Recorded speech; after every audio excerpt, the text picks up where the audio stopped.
اللہ تعالیٰ فرماتا ہے بسم اللہ الرحمن الرحیم اذا زلزلت الارض زلزالها۔ یہ سورہ مدنی ہے، یعنی ہجرت کے بعد نازل ہوئی، اور اس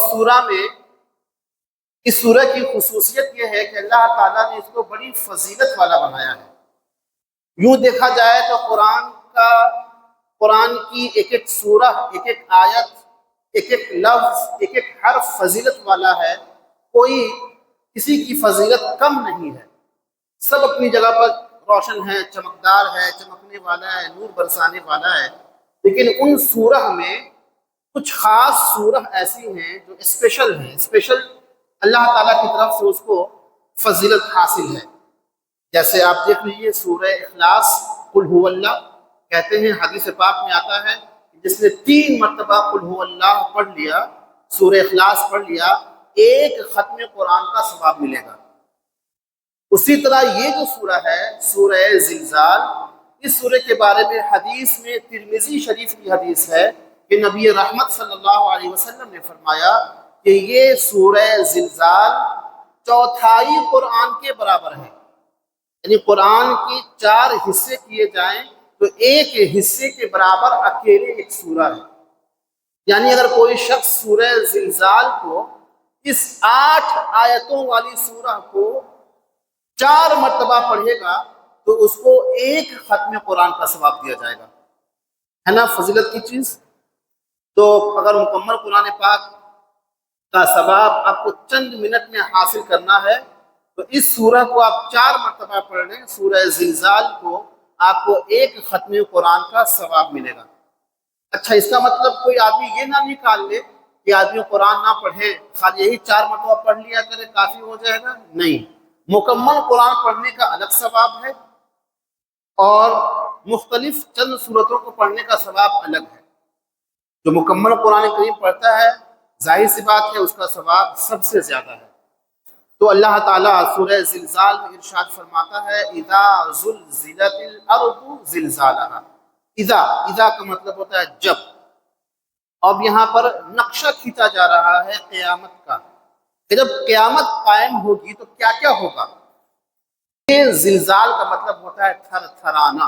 اللہ نے فرمایا اذا زلزلت الارض، ارض کہتے ہیں زمین کو، کہ جب قیامت آئے گی تو زمین تھر تھرانے لگے گی، اور جیسا تھر تھرانے کا اس کا حق ہے، جیسا اس کو تھر تھرانا چاہیے، اس طریقے سے زمین تھر تھرانے لگے گی۔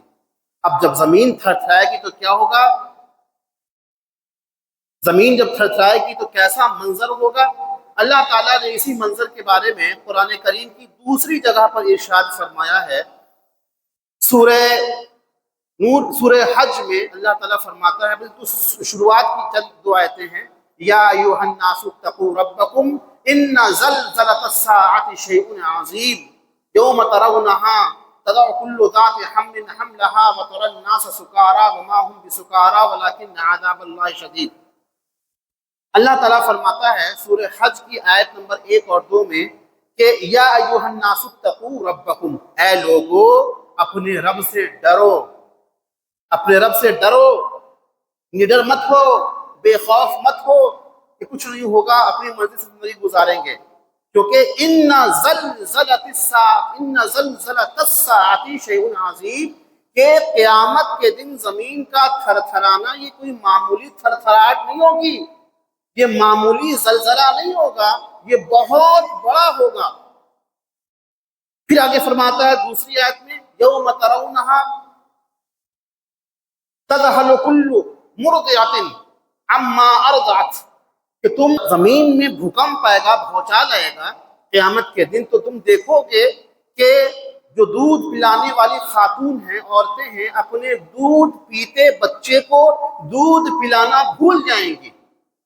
ایک ماں کے لیے سب سے امپورٹنٹ کام جو ہوتا ہے جب اس کا بچہ چھوٹا ہوتا ہے، چند دنوں کا ہوتا ہے، چند مہینوں کا ہوتا ہے، تو ماں اپنے سارے کام کو چھوڑ دیتی ہے، لیکن بچوں کو فیڈنگ ضرور کراتی ہے، بچوں کو دودھ ضرور پلاتی ہے، اور وہ ماں اپنے بچوں کو دودھ پلانا کبھی بھول نہیں سکتی ہے۔ تو اللہ فرماتا ہے سورہ حج میں کہ جب قیامت میں زلزلہ آئے گا تو تم دیکھو گے کہ ماں دودھ پلانے والی ماں اپنے بچے کو دودھ پلانا بھی بھول جائے گی۔ وَتَضَعُ كُلُّ ذَاتِ حَمْلٍ حَمْلَهَا، اور تم حاملہ عورت کو دیکھو گے کہ وہ اپنا حمل گرا دے گی۔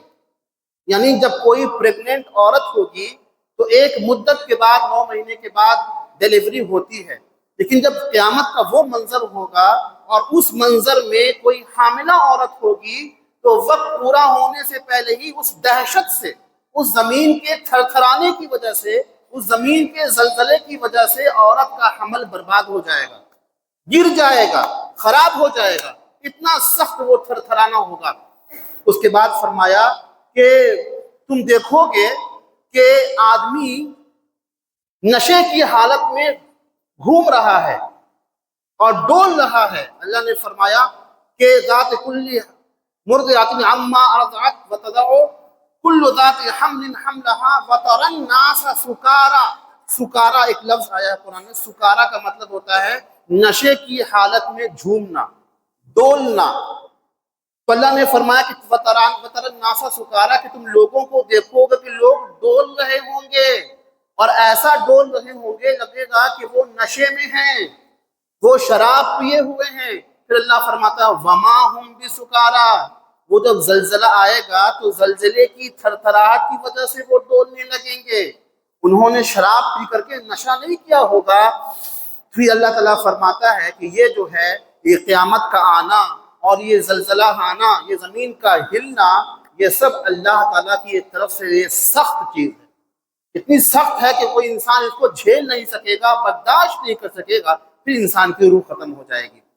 تو وَأَخْرَجَتِ الْأَرْضُ أَثْقَالَهَا، اور جو زمین کے اندر جو بھی چیزیں ہیں وہ ساری کی ساری چیزیں زمین اپنے پیٹ میں سے نکال کے باہر کر دے گی۔ زمین کے اندر جو بھی بوجھ ہے، اسقال، اسقال کہتے ہیں بوجھ کو، تو زمین کے اندر بوجھ انسانوں کا بھی ہے، انسان زمین کے اندر دبے ہوئے ہیں، دفن ہیں، تو زمین جب تھر تھرائے گی تو اپنا سارا بوجھ نکال کر کے باہر کر دے گی۔ یعنی جتنے بھی مردے زمین کے اندر دفن ہوں گے وہ سارے کے سارے مردے زمین کے باہر پھینک دیے جائیں گے، اور زمین کے اندر جتنا بھی خزانہ ہوگا، سونا، چاندی، تانبا، پیتل اور ہیرے اور موتی، بہت سارے قیمتی پتھر جو زمین کے اندر پائے جاتے ہیں، وہ سارے کے سارے زمین کے اندر سے قیامت کے دن زمین کی تھرتھراہٹ کی وجہ سے وہ باہر آ جائیں گے۔ اخرجت الارض اثقالها وقال الانسان ما لها، اور زمین نکال کے ایسا پھینکے گی تو زمین بالکل خالی ہو جائے گی، اب زمین کے اندر کوئی راز نہیں رہے گا، اب زمین کے اندر کوئی خزانہ نہیں رہے گا۔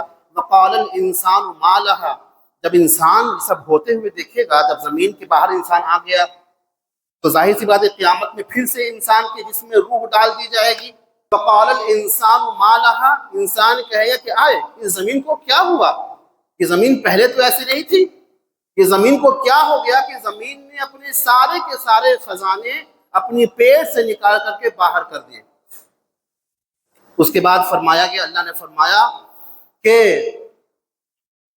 وقال الانسان ما لها يومئذ تحدث اخبارها، اور اس دن زمین اپنی ساری خبریں وہ بیان کر دے گی۔ زمین کے پاس کون سی خبر ہے جو بیان کرے گی؟ زمین کے پاس وہ کون سی خبر ہے، کون سی نیوز ہے، کون سی باتیں ہیں وہ زمین جو بیان کر دے گی؟ زمین کے جس جس حصے پر ہم نے اللہ کی نافرمانی کی ہے، زمین کے جس جس گوشے میں جا کر کے، جس ایریا میں جا کر کے ہم نے گناہ کا کام کیا ہے، وہ سارے زمین کے ایریا، وہ ساری زمین کے حصے وہ اپنے راز کو ظاہر کر دیں گے۔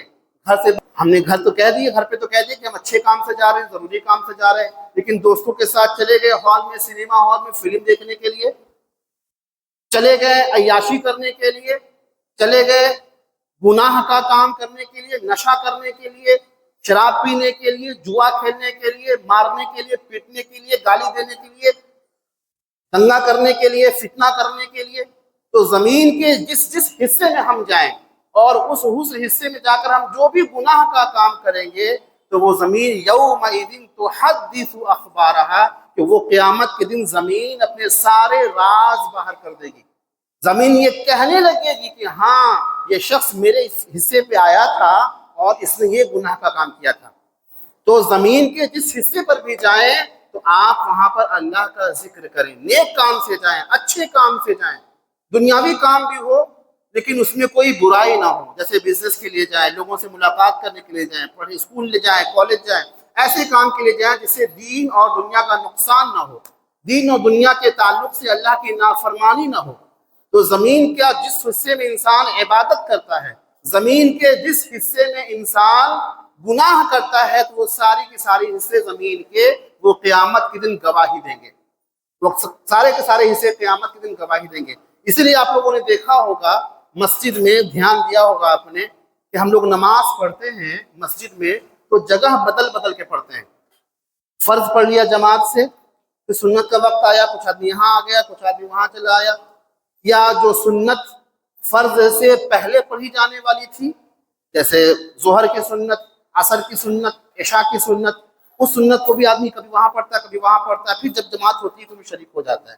اس میں بھی لوگوں نے حکمت یہ بیان کی ہے کہ مختلف جگہوں پر نماز پڑھنے سے فائدہ یہ ہوگا کہ جہاں جہاں آپ سجدہ کیجیے گا وہ جگہ قیامت کے دن آپ کی گواہی دے گی، ہے اللہ میرے اس حصے پر تیرے اس بندے نے سجدہ کیا تھا. ہر حصہ گواہی دے گا. اسی لیے نماز کے لیے مسجد میں اپنے لیے کوئی ایک جگہ خاص نہیں کرنا چاہیے.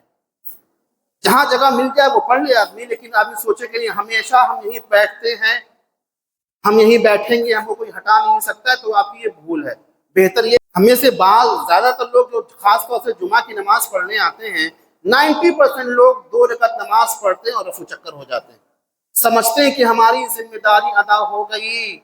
جمعہ کی نماز خالی 2 رکعت فرض نہیں ہے، 2 رکعت فرض سے پہلے 4 رکعت سنت مؤکدہ ہے، اس کے بعد 2 رکعت فرض ہے 6، اور اس کے بعد پھر 4 رکعت سنت مؤکدہ ہے 10، پھر اس کے بعد 2 رکعت سنت مؤکدہ ہے 12، پھر اس کے بعد 2 رکعت نفل ہے، کتنا 14 رکعت. ہم لوگ سوچتے ہیں کہ بس 2 رکعت پڑھا، فٹافٹ انتظار کرتے ہیں کیسے امام صاحب سلام پھیرے اور کیسے دعا کر کے ہاتھ پھیرے چہرے پر، ویسے ہم لوگ نکل جائیں. اور مسجد سے اس تیزی کے ساتھ نکلنے کی کوشش کرتے ہیں کہ اب دوبارہ تو آنا ہی نہیں، اب تو 1 ہفتے بعد ہی آنا ہے، جلدی نکلے یہاں سے. تو شیطان تو چاہے گا ہی کہ اللہ کے گھر سے آپ کو دور کر دے. تو نمازیں بھی ہمیں مکمل ادا کرنا ہے. ایسا نہیں کہ دیکھتے ہیں کہ 90% لوگ 2 رکعت نماز پڑھتے ہیں فرض اور فوراً چلے جاتے ہیں. آپ دیکھیں کہ صرف آپ فرض ادا کر رہے ہیں. اللہ تعالیٰ نے فرمایا ہے اطیعوا اللہ و اطیعوا الرسول، کہ اللہ کی پیروی کرو اور رسول اللہ کی بھی پیروی کرو. صرف اللہ کی پیروی کرنے سے بندہ کامیاب نہیں ہو سکتا. اگر رسول اللہ کی پیروی کرنا ضروری نہیں ہوتا، اہم نہیں ہوتا، تو قبر میں 3 سوال کیوں ہوتے؟ قبر میں 3 سوال ہوں گے نا. پہلا سوال کیا ہوگا کہ تمہارا رب کون ہے؟ اللہ ہے. دوسرا سوال ہوگا تمہارا دین کیا ہے؟ اسلام ہے. اسی پر بات مکمل ہو جاتی کہ بھائی تم پاس کر گئے. نہیں، تیسرا سوال کیا ہوگا؟ حضور صلی اللہ علیہ وسلم کا، نبی کا چہرہ دکھایا جائے گا، پوچھا جائے گا ان کو پہچانتے ہو، ان کو جانتے ہو؟ جو ایمان والا ہوگا، جو سنت پڑھنے والا ہوگا، جو سنت پر عمل کرنے والا ہوگا، کہے گا کہ ہاں یہ محمد رسول اللہ ہے صلی اللہ علیہ وسلم، یہ محمد اور اللہ کے رسول ہیں صلی اللہ علیہ وسلم. جو تو اسی یہ پتا چلا کہ صرف اللہ کی اطاعت ضروری نہیں، بلکہ اللہ کی اطاعت کے ساتھ ساتھ نبی کی بھی اطاعت ضروری ہے. اللہ کی جگہ اللہ نے کیا کہا ہے کہ من یطع الرسول فقد اطاع اللہ، کہ جس نے رسول کی پیروی کر لی، یہ مان لیا جائے گا کہ اس نے اللہ کی پیروی کر لی. کیونکہ رسول ہمیں اللہ کی طرف لے جانے والے ہیں، رسول ہمیں قرآن کی ہی بات بتانے والے ہیں، وحدانیت کی ہی بات بتانے والے ہیں. تو ہمیں جمعہ کے دن خاص طور سے جو لوگ آتے ہیں وہ لوگ سن لیں کہ جمعہ کے دن صرف 2 رکعت نماز آپ کے وقت فرض نہیں ہے، بلکہ فرض کے علاوہ سنت مؤکدہ بھی ہے، نفل نماز بھی ہے. ہمیں عادت ڈالنی چاہیے، کیونکہ جب انسان عادت نہیں ڈالے گا تو کبھی نہیں پڑھے گا. تو میں یہ کہہ رہا تھا کہ زمین کے جس حصے پر انسان جب گناہ کرے گا تو وہ حصہ اپنا راز، اپنی خبر، اپنی نیوز اللہ کی بارگاہ میں بتا دے گی. کیونکہ قیامت کے دن ہر چیز کے بارے میں پوچھا جائے گا. جیسے کہ سورہ بنی اسرائیل کی آیت نمبر 36 میں اللہ نے فرمایا ان السمع والبصر والفؤاد کل اولئک کان عنہ مسئولا۔ ان السمع بے شک کان، والبصر آنکھ، والفؤاد دل، کان آنکھ اور دل، کل اولئک کان عنہ مسئولا، ان تمام چیزوں کے تعلق سے پوچھا جائے گا۔ آنکھ نے کیا گناہ کیا، کیا نیکی کام کیا؟ اس آنکھ نے قرآن کو دیکھا یا موبائل میں گندی ویڈیو کو دیکھا؟ اس کان نے قرآن کی آواز سنی، اذان کی آواز سنی، بڑوں کی باتیں سنی، یا گانا سنا، یا فلمی ڈائلاگ سنتا رہا؟ اس دل نے کیا خیال کیا، کیا نیت کی، کیا ارادہ کیا؟ نیکی کا کام کرنے کا ارادہ کیا، مسجد جانے کا ارادہ کیا، نماز پڑھنے کا ارادہ، روزہ رکھنے کا ارادہ، سچ بولنے کا، وعدہ پورا کرنے کا، ماں باپ کی بات ماننے کا ارادہ کیا، یا کہ 5 بجے فلاں کام کرنا ہے گناہ والا، یا گناہ کا کام کرنے کا ارادہ کیا، یا گانے بازے سننے کا ارادہ کیا، یا جوا کھیلنے کا، یا نشہ کرنے کا ارادہ کیا؟ تو اللہ نے فرمایا سورہ بنی اسرائیل میں ان السمع والبصر والفؤاد، بے شک کان، بے شک آنکھ اور بے شک دل، سب سے پوچھا جائے گا۔ اس کے بعد بھی فرمایا گیا ہے کہ ہر چیز کو اللہ تعالیٰ اس وقت قدرت دے دے گا، طاقت دے دے گا۔ یومئذ تشہد، کیا اس دن قیامت کے دن گواہی دیں گے؟ کون گواہی دیں گے؟ السنتہم وایدیہم وارجلہم بما کانوا یعملون۔ قیامت کے دن زبان ہمارے قابو میں نہیں ہوگی، زبان وہی بولے گی جو ہمارے جسم نے کیا، ہمارا جو ارادہ تھا دنیا میں، جو ہم نے گناہ کے کام کیے، کسی سے گواہی دیں گے جو کام انہوں نے کیا۔ تو یہ 3 اہم آرگن ہیں، یہ 3 اہم پارٹ آف باڈی ہیں جو کام کرتے ہیں، کسی عمل میں ان کا دخل ہوتا ہے۔ تو ہماری زبانوں سے کسی کا دل بھی ٹوٹتا ہے اور کسی کا دل جڑتا بھی ہے۔ اپنی زبان سے ہم ایسی بات نکالتے ہیں جس سے اللہ ناراض ہوتا ہے، اور ایسی بات بھی نکالتے ہیں جس سے اللہ خوش ہو جاتا ہے۔ حدیث میں ہے، ترمذی شریف کی حدیث ہے کہ رسول کریم صلی اللہ علیہ وسلم نے ارشاد فرمایا کہ انسان کبھی کبھی اپنے لا علمی میں، کہ وہ نہیں جانتا ہے، اپنے لا علمی میں ایسی بات زبان سے نکال دیتا ہے جس سے اللہ تعالیٰ راضی ہو جاتا ہے، اور اس بات کے بدلے اللہ تعالیٰ اس کے درجے کو بلند کر دیتا ہے۔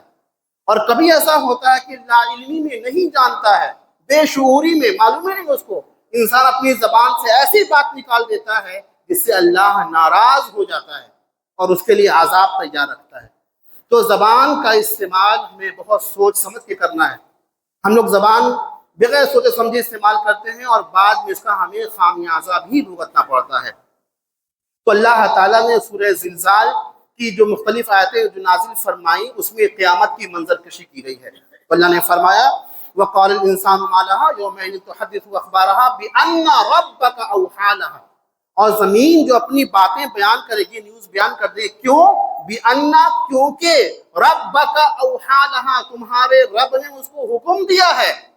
وہ تمہاری طرح زمین نہیں ہے، ہم انسانوں کی طرح زمین نہیں، کہ ہم انسانوں کو حکم ہوا نماز کا، روزے کا، حج کا، زکوٰۃ کا، سچ بولنے کا، دل نہ توڑنے کا، پڑوسی کا خیال رکھنے کا، ماں باپ کا خیال رکھنے کا، بھائی کے ساتھ اچھے سے ملنے جلنے کا۔ تو ہمیں جو حکم دیا تو ہم تو حکم تو توڑ دیتے ہیں، لیکن وہ زمین ہماری طرح نہیں ہے۔ بِأَنَّ رَبَّكَ أَوْحَىٰ لَهَا، وہ زمین اسی لیے اللہ کا حکم مانتی ہے کیونکہ حکم ماننے کا حق ہے، اور اس کو حکم دیا گیا ہے کہ وہ بات اللہ کی مانے۔ بِأَنَّ رَبَّكَ أَوْحَىٰ لَهَا يَوْمَئِذٍ يَصْدُرُ النَّاسُ أَشْتَاتًا لِيُرَوْا أَعْمَالَهُم، اور اس دن، قیامت کے دن، يَصْدُرُ النَّاسُ، لوگوں کو لایا جائے گا، لوگ آئیں گے، ظاہر کیے جائیں گے، اشتاتا، الگ الگ جماعت میں، الگ الگ گروہ میں، الگ الگ طریقے سے، لیُرَوْا أَعْمَالَهُم، تاکہ اپنے عمل کا نتیجہ دیکھ لیں۔ کیونکہ دنیا ایک ایگزامینیشن ہال ہے، آپ یہاں ایگزام دے رہے ہیں بیٹھ کر کے، اور قیامت کے دن آپ کا رزلٹ آؤٹ ہوگا۔ تو مختلف قسم سے لوگ الگ الگ گروہوں میں نکلتے ہوئے نظر آئیں گے۔ بعض لوگ قبر سے جب اٹھیں گے ان کا چہرہ سفید ہوگا، کسی کا بہت روشنی والا ہوگا، نورانی چمکتا ہوگا، اور کوئی سواری پر سوار ہو کر کے آئے گا۔ اور کچھ لوگ جب قبر سے اٹھیں گے تو ان کا چہرہ ان کی گناہوں کی وجہ سے کالا ہوگا، سیاہ ہو جائے گا، اور کوئی پراپرٹی، کوئی پیسہ کوئی بینک بیلنس، کوئی رشتہ دار، کوئی دوست، کوئی موبائل کام نہیں آنے والا ہے، اس دن ہمارا کیا ہوگا؟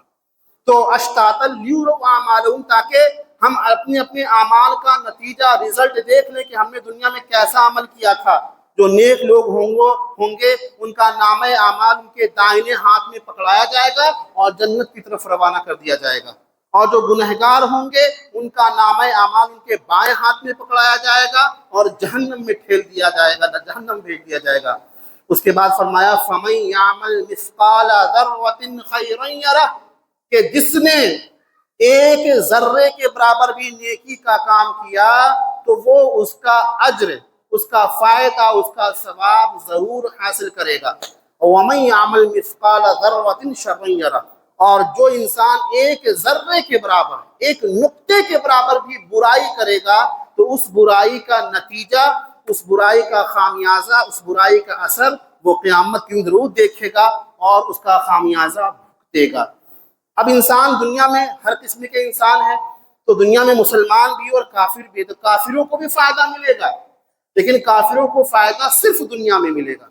آخرت میں کافروں اور مشرکوں کے لیے کوئی حق نہیں ہے۔ بہت سارے کافر ایسے ہیں جو دیکھنے میں ایک دم سمپل ہوتے ہیں، بہت شریف ہوتے ہیں، بہت سے مسلمانوں سے ان کی دوستی ہوتی ہے، مالدار ہونے کے ساتھ وہ خوب خرچ کرتے ہیں، غریبوں میں کھانا بانٹنا، کپڑا بانٹنا، ضرورت مندوں کی ضرورت کو پورا کرنا، لیکن قیامت کے بعد ان کو کوئی اس چیز کا فائدہ حاصل نہیں ہوگا۔ جب وہ مریں گے تو ان کی ساری نیکیاں ختم کر دی جائیں گی، تو کفر کی بنیاد پر، شرک کی بنیاد پر۔ تو پھر کافروں کا فائدہ کب ہوگا؟ کافروں کو ان کی نیکی کا فائدہ دنیا میں مل جائے گا۔ جو کافر، جو مشرک، جو اللہ کو نہ ماننے والا دنیا میں بھلائی کرے گا، اس کا فائدہ یہ ہوگا کہ اس کے ساتھ بھلائی کی جائے گی۔ کوئی بزنس مین یا خوب خرچ کر رہا ہے، اس کا بزنس اور بڑھ جائے گا۔ جیسا کہ حدیث میں حضور نے فرمایا کہ جو کام صبح میں کیا جاتا ہے، فجر کے وقت کیا جاتا ہے، اللہ تعالیٰ فجر کے وقت میں بڑی برکت رکھتا ہے۔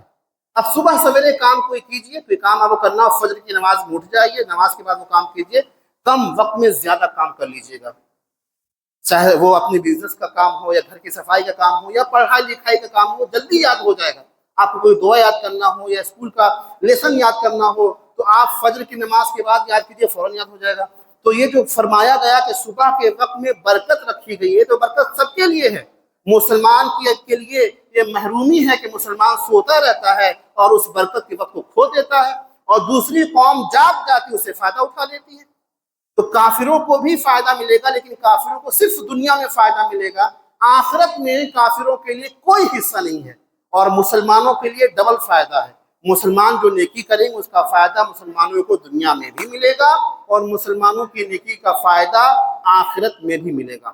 تو ایک بات یہ بھی ہے کہ انسان جو ہے آج کل وہ ایسا دنیا کے پیچھے بھاگ رہا ہے کہ آخرت کو بالکل ویلیو نہیں دیتا، سوچتا ہے کہ بعد میں کر لیں گے۔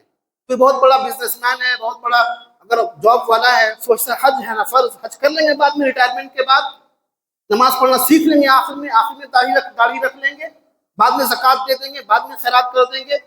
وہ لوگ آخرت کو ترجیح نہیں دیتے، دنیا کو ترجیح دیتے ہیں۔ حالانکہ حدیث میں آیا کہ دنیا اور آخرت کی مثال ایسی سمجھو کہ ایک سمندر کے کنارے چلے جاؤ اور سمندر سے ایک چلو پانی نکالو، تو ایک چلو پانی نکالنے سے سمندر کے پانی میں کوئی کمی نہیں آئے گی، اور ایک چلو پانی کی حیثیت سمندر کے سامنے کچھ بھی نہیں ہے، نتھنگ۔ تو ایک چلو پانی وہ دنیا ہے اور پورا بڑا سمندر وہ آخرت ہے۔ ارے دنیا کی زندگی 70 سالہ 80 سال ہم لوگ رہیں گے، پھر کیا ہوگا؟ پھر تو آخرت کا ہی ہمیں سامنا کرنا پڑے گا۔ تو اللہ سبحانہ و تعالیٰ کی بارگاہ میں دعا ہے کہ اللہ تعالیٰ ہم تمام لوگوں کو اپنی آخرت سنوارنے کی توفیق مرحمت فرمائے۔ وآخر دعوانا ان الحمدللہ رب العالمین۔ السلام علیکم ورحمۃ اللہ وبرکاتہ۔ جن حضرات